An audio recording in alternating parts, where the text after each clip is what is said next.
Okay. Yeah, that's good. Okay. I have a better camera. Good to know, Nikita. Good to know. Okay, welcome to the first, well, it's not the first official history club of this year, but the first official history club of the return after summer on the 1st of September. So, Cue the intro music. yes. And yet we're recording this to put on the YouTube channel for anyone who can't make it, which I know quite a few can't because of a wizard board meeting. Anyways, I just chose a topic arbitrarily that I thought would be interesting, that people think they know a lot about, but then don't. Not to say that's you guys, but I feel like most people do. And that is Enigma, or specifically Enigma code. And so, what do we know? No? Probably not. Do you need it? No? Alright. So what do we know about Enigma in general? The Enigma code machine was a machine that was specifically built for daily new secret codes for the Nazi regime. Kind of, yeah? Loose, but close. Yeah. Other few members? Yeah? Was it the code that was discovered after that battle on the small island? Which Do you remember that from last year?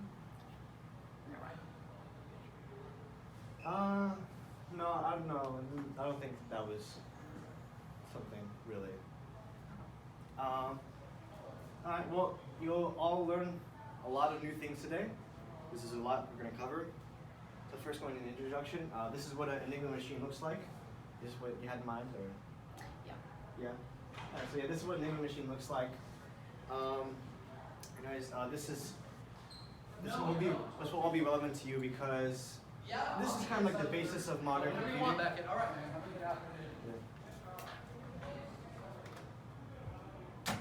It's the basis of modern computing and electrical engineering. That because it was such a challenge for the computing at the time, pushed it to innovate so much, and it's a big contributing factor as well. You can also learn from the shortcomings of the Germans and also the design of this, more or less. And so just overall what we're going to be covering is how it works, how it was used, and how they decrypted this. And so, starting off, before we even get into it, I think it'd be good to cover the inventor of Enigma cipher, which is Arthur Scherbius. I'm pretty sure.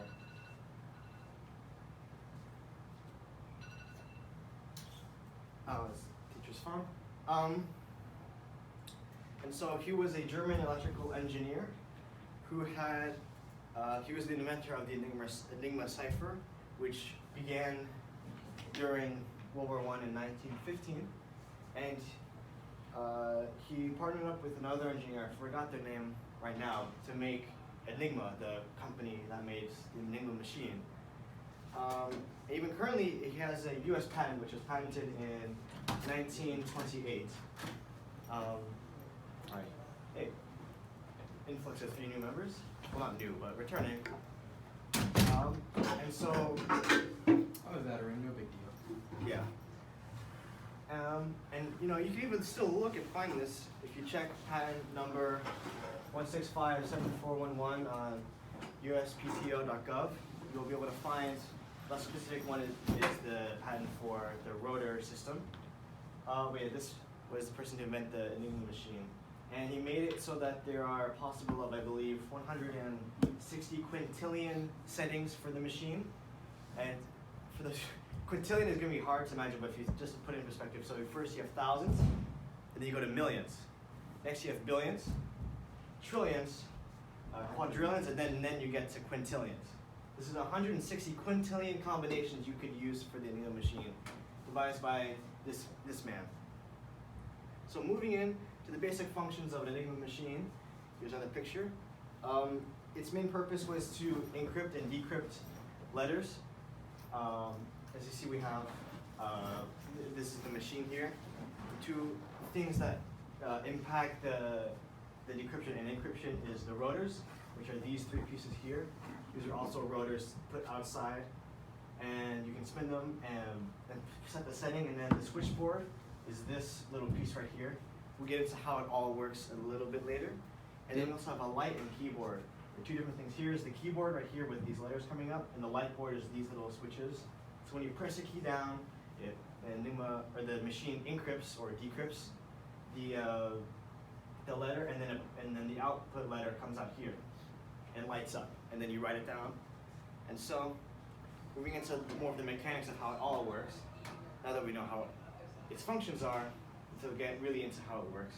So first, it uses mainly electrical pathways and wires to send. It sends electrical currents. It's not like sending bits or anything. It's just electrical currents going through areas of the machine. It's operated on battery power. And if I pull up the whiteboard to show exactly how it encrypts stuff. And it was in English? German, yeah, but German and English have similar alphabets. I'm gonna take this off for now. So first, let's say we have our keyboard. Is this really showing that the whiteboard isn't really that white? Yeah. Hi, kids. Hi, Holly. Hi, darlings. An alarm went off on your phone. Oh, that was my move my car alarm, but I don't have to because I've moved my car already. But thank you for Nice. letting me know. I'm gonna step in the other room so I can eat. All right. Share. Okay. All right. So we have an input letter. Let's say it's A. So you press the letter A, right? You press the letter A. And immediately after, so we press down the letter A, and it goes directly to the switchboard. Let's say the switchboard is basically a device with all of these like holes. And so first, the switchboard, let's say there's a hole assigned A, and the switchboard you have these plugs that plug into two different numbers. Let's say the switchboard might look like this.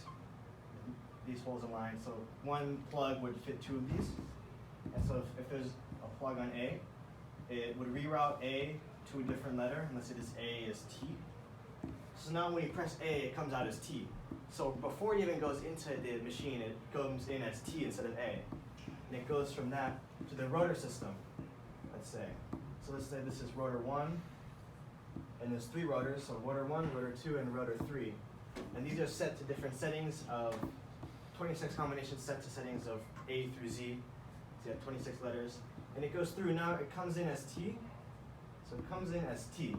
And then here it scrambles around to whatever, it's all this spaghetti wiring, and it comes out, let's say, as F. And now as F, it goes into the next one, and let's say it comes out as B. And then you do it a third time, and it comes out as Z. So now that you've encrypted, but no, it's not over, and then it goes all the way back around, and it goes through again. But let's say it comes out as E. That's not an E. So it goes through that one, and then it comes right back, and it comes out as an E. But then it's not finished, and it comes back through the switchboard, and let's say E here is plugged in, and it comes out as C. Yeah. What is the mechanism for calculating if it's when it goes from T to F to B to Z? What calculates that? So again, these are just electrical wires. So like you press down A. Like, is there any reasoning to why one letter might be another thing? Not really, except for the switchboard and the rotors. So all it is, so again, it's a battery power. So you take battery and it says electrical signal, and it goes through a wire.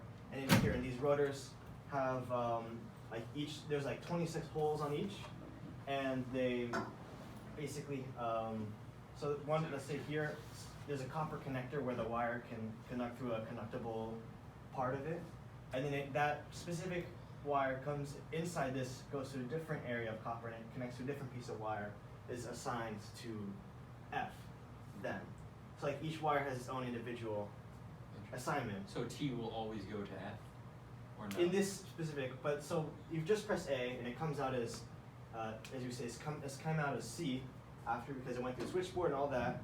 But the beauty about Enigma is once you press a key, it's never supposed to come out as C again. So you press A on the specific setting, comes out as C, and immediately after you press it, this first rotor, right, rotor 1, rotates one position.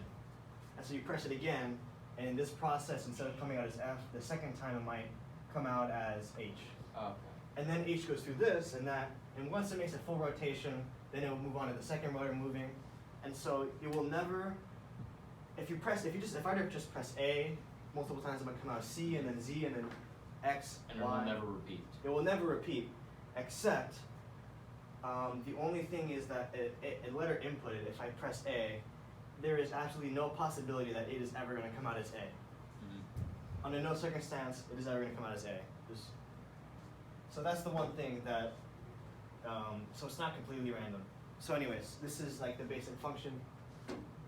Whiteboard it out, go over again. You press A, switchboard, if there's a plug in it, it'll go to T, and then T goes in, comes out as whatever and whatever, goes through all those, comes back, comes through the switchboard, and the C then lights up, and you write it down, and you press it again. And so, that's just kind of like the basic diagram of how it works. I'll pull this down and there you go. So moving on to how you would actually use it, let's say as, again, we're going to focus on the German army, because initially in the 1920s, the Enigma machine was sold as a civilian commercial item. So civilians could just buy this machine and encrypt whatever they want, and like, it's like I don't know exactly what it was, but it's a consumer thing. Saw a question? Why would civilians need it? For funsies. Novelty. Or probably like between businesses, I'd imagine, if you want to keep business secrets through messages. Because again, this was during a time of great inflation, a lot of political violence, maybe even like between political groups. But the Navy in 1929, the German Navy adapted this, the Enigma machine, and then later the German army and all this. And the Allies never, like even though it's consumer bought, like you could probably just buy a civilian, the Allies never really bought it. I'm assuming because at the time Germany had a small army and was probably never going to try and take over the world per se, that's what they thought. So they didn't even try going after this until they had to. So anyways, how you would use it, basically you have someone who types and then you have someone who writes. Because there was only electrical signal sends through the machine while you're holding down the key and then it lights up. And once you release it, there's no more electrical signal and it doesn't light up anymore. So you have to hold it down and someone else can write it down. And then after that, you need to transfer the decrypted and encrypted messages. Oh, I forgot to say, this is the thing about Enigma is the machine doesn't only encrypt the messages, but putting in a decrypted letter will bring out the initial input letter without having to change any settings except for giving the initial setting that was put on that when the other message was put in. So anyways, so yeah, so basically it's very easy, doesn't take a lot of mental power to push a key and write down what it puts out. Yeah, Colin? How does the decrypting work? What is the algorithm, I guess, for that? The exact same. So, wait, so you're saying, so if I put a C but how do they know what to put the rotor positions as? We'll get to that in just a second, but yeah, if you were to have the exact same settings, And so when let's I say put a C in, then it would come out as an A. yes. Okay. So you don't need to change anything in it, except for the setting of the rotors and the plug board, to do all that. And the transfer. So obviously, like just encrypting it is not good enough. You have to actually put it out somewhere for information. So the transmission of Enigma messages was done over radio, broadcast and radio waves, using Morse code, which is not encrypted itself. Any country, let's say you're on a German ship, right, and you want to get a message back to headquarters, you broadcast a message over the radio on Morse code. Like, it's not like only headquarters can hear that. You're broadcasting out in all directions, and anyone who is in range of that signal can receive it and decrypt the Morse code and see what the message is. And so, like any English ship could see a German message, and any German ship can see an English message out there. But then the Enigma machine would encrypt the message and then send the encrypted message over Morse code. So any English ship could find and receive a Morse code signal from a German ship, but it would come out as all this gibberish of scrambled letters that is completely unintelligible.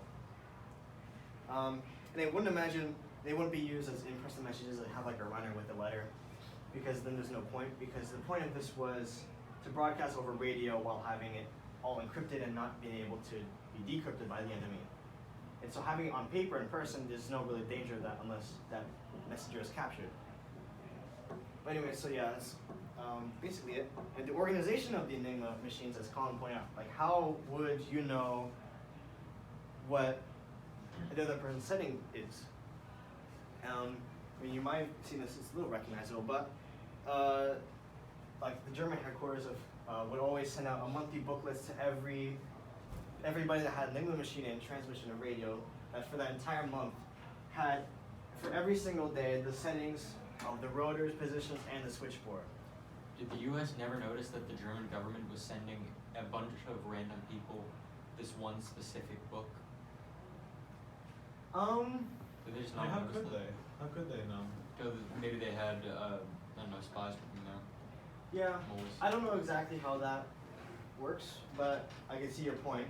It was probably kept relatively secret, more or less, I'd imagine. If it's kept very secret, what would they be sending out? Who would know? The people receiving it. People receiving it only, the Yeah, people because sending it. again, it's not like these frontline troops are gonna have this stuff. It's like the officers and stuff. So it's like the officers behind the lines transmitting the stuff and receiving it, and the people or the captains on ships, and also their radio officers doing this. So it's not like everyday soldiers have all this. It's might be completely unknown to the everyday soldier. So anyways, yes, monthly booklets were sent out. Yes, rotor and switchboard combinations. This I can't even read up close, but I assume this is a column of 3 rows, or a thing of 3 row columns of digit. I assume this is the rotor position and this is the switchboard stuff. That's what I'm assuming. I can't read it, so I don't know. I could be wrong, but that's just what it looks like. So now we know how it works and how it was used. We're gonna get into how it was decrypted, because it said it has a possible combination of 160 quintillion combination of the switchboard and rotors. So theoretically, it could be repeated. It could be repeated. Yeah, I doubt Chances that. are very low. But it could be. It could technically be repeated, but just know the codes change every single day. Yeah. So let's say you have a message that's like super important. You've been like you crack it, like you can decrypt that message. Let's say you get the combination correct, but it's 2 months old. And even if you cracked a message from the day before, that doesn't help you for today. And so every day, if you're trying to crack the code, you have to crack it every single day to get those new messages. But anyways, people who did that were people at Bletchley Park. I'm sure you've heard of it. This is Bletchley Park. Turing. Alan Turing, yes. It was comprised, had the assistance of the modern computers then, which until then were mostly just women doing, like just female mathematicians doing the hard work before like actual electrical engineering of the computers, as we saw with Enigma Machine, more or less of just running wires. Anyways, the very important event was the British captured an actual working Enigma Machine and its monthly booklet in May of 1941, which is huge, and they had to use this to crack the code flow of Enigma, which we'll return to really quickly after you talk about Alan Turing, who is a very extremely important figure in history when it comes to cracking the Enigma code, but also the pioneer of modern computing. You may have heard the Turing test or Turing's computer, lots of Turing things. We'll talk more in depth about him if we talk about modern computing in World War II next week. But he kind of headed the decryption of, well, not headed, but he was a huge factor in heading the decryption of Enigma code. Unfortunately, he was killed for being gay. Well, I mean, no, he killed himself. I mean, it might have just been an accident, but he was prosecuted for being He gay. was prosecuted for being gay, which probably pushed him to killing himself. If he killed himself, he If might he have killed accidentally just done it because he was known for doing weird chemistry stuff. Yeah, but he was from cyanide poisoning, I read. Yeah. That's why the Apple logo is the bite taken out of it. Yeah. So yeah, that is. Is that true? Yeah. That's dark. No, Yeah. it's an homage to him. I'm pretty sure. So yeah, he was 41 years old, almost 42 when he died, which is kind of young, I guess. But, anyways, Young for that. so how do they crack it? This is a machine you've probably seen, but it was originally there's a lot of Polish engineers who made the, I forgot, it's like Bomba something computer, but the Polish. So the Polish made a predecessor to this, which this probably would not have been made without that. And this is what like made it possible to crack Enigma code, because there's absolutely no way you can crack Enigma code by hand within a day. That would take an incredibly long time. But with this, it can make it faster by rapid fire going through many combinations. And so, anyways, so they need an Enigma machine to test it because they need the actual workings of the Enigma machine to test it out on. It would be hard to do it on paper. And I guess, again, it got the point of an input letter does not equal an output letter. And this means does not equal encoding. Or at least in some coding languages. And so with this, they use they had the computer send signals through the Enigma machine, but they have to do a lot of guesswork mostly. Like you do a lot of guesswork with this. And what they do is basically if you got an Enigma message and you wanted to decrypt it, they first try to guess what something probably meant. Like, they had to think, oh, what would a Nazi German officer be saying to another Nazi German officer in a message? Maybe a signature at the end, or, Heil Hitler. Yes, they probably said Heil Hitler at the end of a message.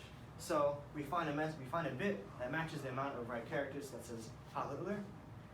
And then if all the letters of Heil Hitler are not seen in that portion of it, which means the input letter cannot mean the output letter, that means that is probably correct. And you could start from there to then start doing guesswork by doing switchboards. And with this machine, if you could just hook it up to the Enigma machine to run it through all the wires and do it very quickly. And when at their peak, they are cracking codes in 10, 15 minutes of just doing the guesswork, seeing what the letters are from Heil Hitler or whatever, and getting off from there. Or it could be other things like weather reports. If you get a weather report, Enigma message, that might be pretty good. So anyways, that's kind of how they cracked it, more or less. So in conclusion, I guess, finishing off, we've gone over how it works, how it's used, and how it was actually broken.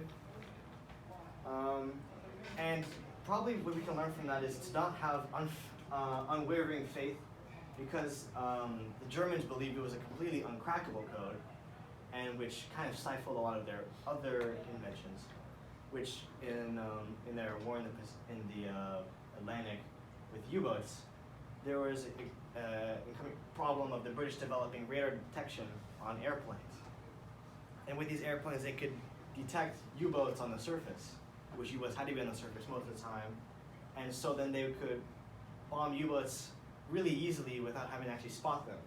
And so the Germans were able to invent, well, not the Germans, the French, under German occupation, invented Metox, which detects a radio detector. The detector for the detector. A detector. And so with that, they were able to get warning signs from Metox about planes coming to bomb them, and they could dive under before the bombing happens. But after a certain point, Metox became extremely ineffective, and it happened right when the British cracked the Enigma code, or started cracking it every day. And so now, like, planes were still bombing U-boats because now they could read their orders of where they're going and intercept them without really using a radar detector. But the Germans, thinking that Enigma was uncrackable, believed that the British developed a detector. And then Metox was ineffective, so they got rid of Metox. And then that made U-boats far more vulnerable, even more. Because even with Metox, it could still detect the planes using radar and dive under. But now that they don't have that, they're in even more danger. So believing that Enigma was completely unbreakable is not a good idea. Also, the single flaw with the Enigma machine being that a single letter inputted cannot be its output. If it was able to be ironed out that even if you press A can also be a possibility of coming out, then it probably would have been made it pretty much impossible for people at Bletchley Park at the time to decrypt it. If there'd only been one person using the Enigma machine and they hadn't sent out the code every single month, and it hadn't been captured, it would be pretty reasonable to think that they wouldn't have ever cracked it though. Like Yeah. nobody could ever crack that. Yeah, like I mean, theoretically, I guess. But well, nobody. I mean, at the time, without a modern without like electrical computing, it was unreliable to try and crack it, which is what the Germans thought, but the Germans didn't know that they had all these modern computers that could run through really quickly. So yeah, it was reasonable of them to think that it's uncrackable, but I guess this teaches you to never have completely unwavering faith in whatever it is, you know. Like Russian. Yeah, I mean, with modern computing now, I think Enigma code can be cracked just by brute force. It still would take a long time, 160 quintillion combinations. Yeah, yeah. Anyways, yes, that is it. Is it? I mostly use Wikipedia. Wikipedia is actually a relatively reliable source to know. So, Agreed. anyways, yes. When you So I use Wikipedia for Enigma Machine, Arthur Scherbius, Alan Turing, and then both Enigma Machine and then Wesley Park. So, everyone's favorite part. To vote for next week's topic. So first, we have the beginnings of computing and AI in World War II, yes, which is related to Enigma. This is when we'll get into Alan Turing, Turing test, Turing test, and also like just after during the Cold War. Turing machine as well. Turing machine, yeah. A lot of Turing things, which turned many other things. Next, just a random one I thought would be cool is the Crusades of Jerusalem.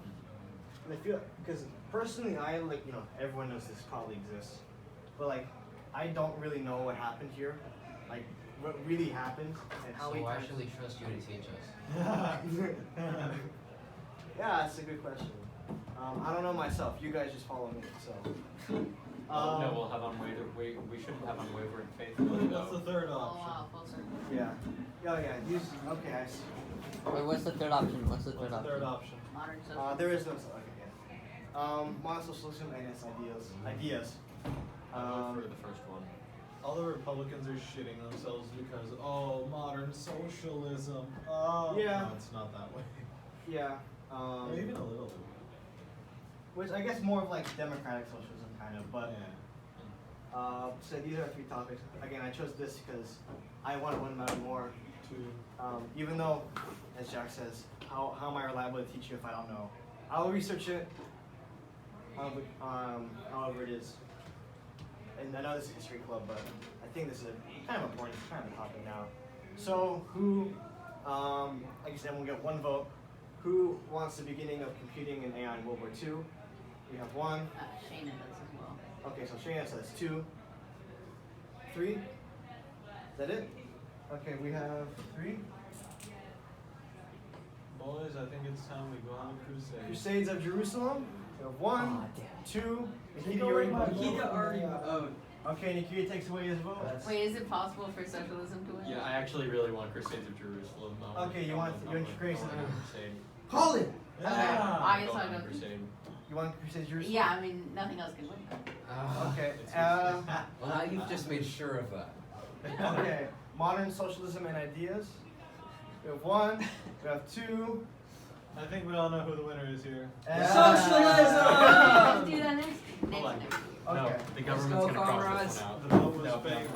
government's crossing. Fake news. Government's crossing this one out. All right. That doesn't All right. exist. Thank you very much.